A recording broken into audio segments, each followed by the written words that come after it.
Hey, time for your lunch, math and history, and we are going to take a look at the parachute physics, or the physics behind the parachutes. So, when you think of something like what we're talking about, you might think of something falling down, then they eject the parachute, then they fall slowly to the earth. Yeah, that's pretty much it. But what we're going to do is explain the different stages and the different forces being applied when we learn about the physics behind a parachute. So,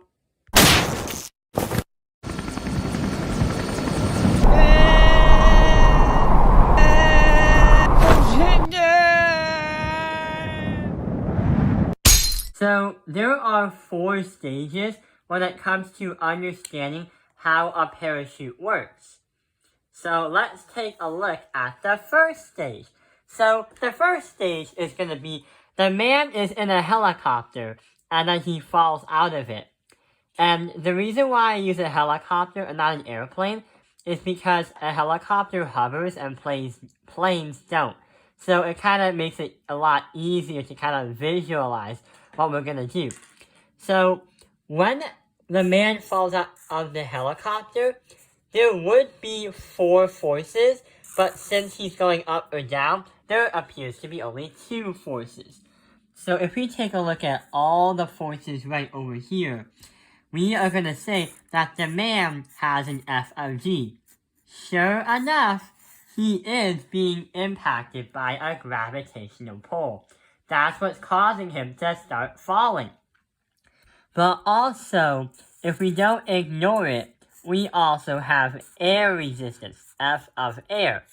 So there's going to be some air resistance that allows the man to go a little bit slower than what we imagine. The F net is going to talk about where the object or the man is going to go. So where is the force pushing the man? We have a dot in the middle, and turns out our F net is 0. So our F net is going to equal, our acceleration is going to equal 0 because the man is falling out of the plane. Our F net is going to be pointed down because the Fg is going to be weighted more than our F air. So that explains everything. Our F air is going to be less than our Fg. And our acceleration is going to be pointed down. So that is the first stage. The next stage is stage 2. The man achieves maximum velocity and he's still falling. There's a reason why there's a stage 2 in the first place. So, understanding what's happening, the man is going to have, without a vacuum, the acceleration of the Earth's gravitational pull is 9.8 meters per second squared. But the issue is, we are suffering with the force of air resistance. So here's what's going to happen. If the maximum velocity is achieved, that is because F of G is going to be still weighted more than F of air, or the force of air resistance. And the maximum velocity also allows the man to stop accelerating. If the man has reached its maximum speed or velocity, it means it can't accelerate or change its speed or velocity again. So what we're going to say is our net force is going to equal 0. And our V has reached its max. The reason why we want to achieve our maximum velocity before we release the parachute is because it's safer to help us understand, and it's a lot safer to deploy the parachute at max speed, so there's a greater chance of it safely being deployed without actually having to have it fail, and the only way down is down. And the other issue is the parachute is kind of your sort of lifesaver. So here's what's going to happen. Our velocity is going to be constant, nothing's changing. Our acceleration is going to be 0 because that's the maximum we can do. Our F net is going to equal 0. But also our F air is going to be less than our FG. So the man's still falling.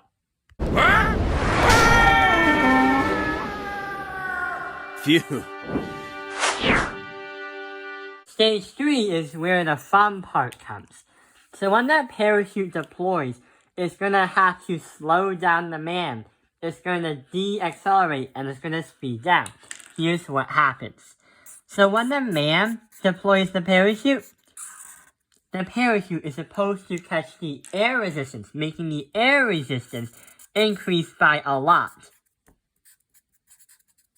There is still FG, but air resistance is pushing it more, causing the man to look like he's going up.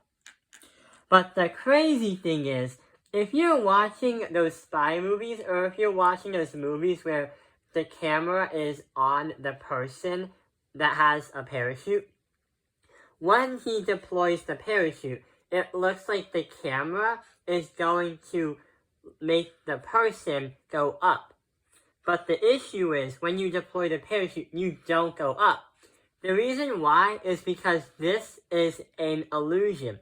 Because when you pull the string to activate the parachute, it all of a sudden, very fast, deploys it and it makes it seem to go up.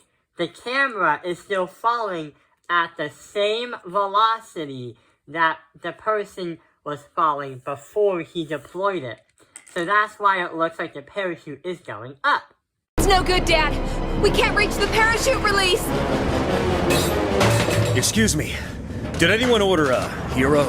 Chase! Pull that lever! This lever? Okay. What is it? The brakes. Uh-oh. So the F of air is going to be a lot bigger, or a lot more impact.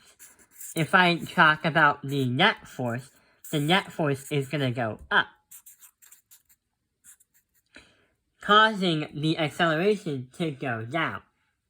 So our acceleration is going down. But also, we should say by going up too, when it comes to going up. Our F net is going to be going up. And our velocity is going to be slowing down. When I mean acceleration is slowing down, acceleration is increasing, but the velocity is going down because the air resistance is pushing it up.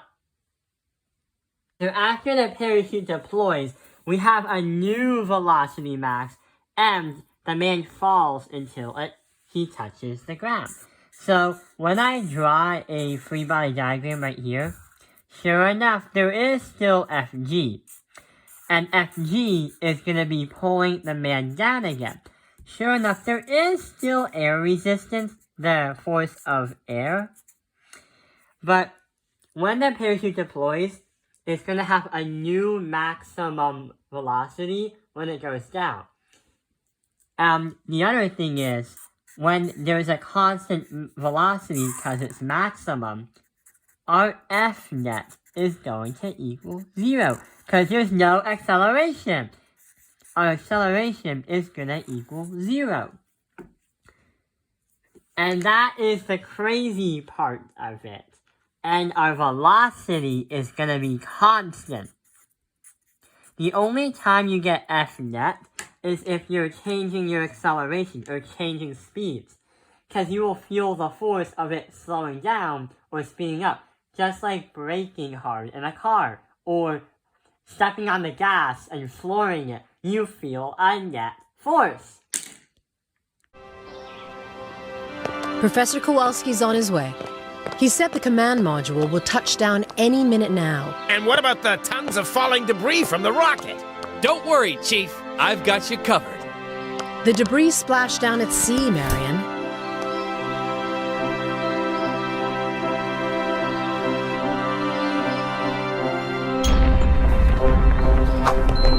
Mind if I park here? Oh, there they are!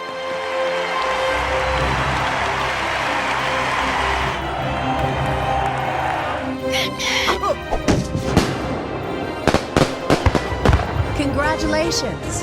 You've done it again, Chase. Almost.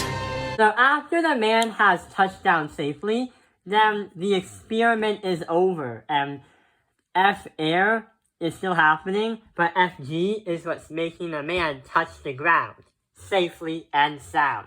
I hope this video has helped you understand parachute physics. Thank you for watching Tao Ping Life's Math Industry. Like and subscribe.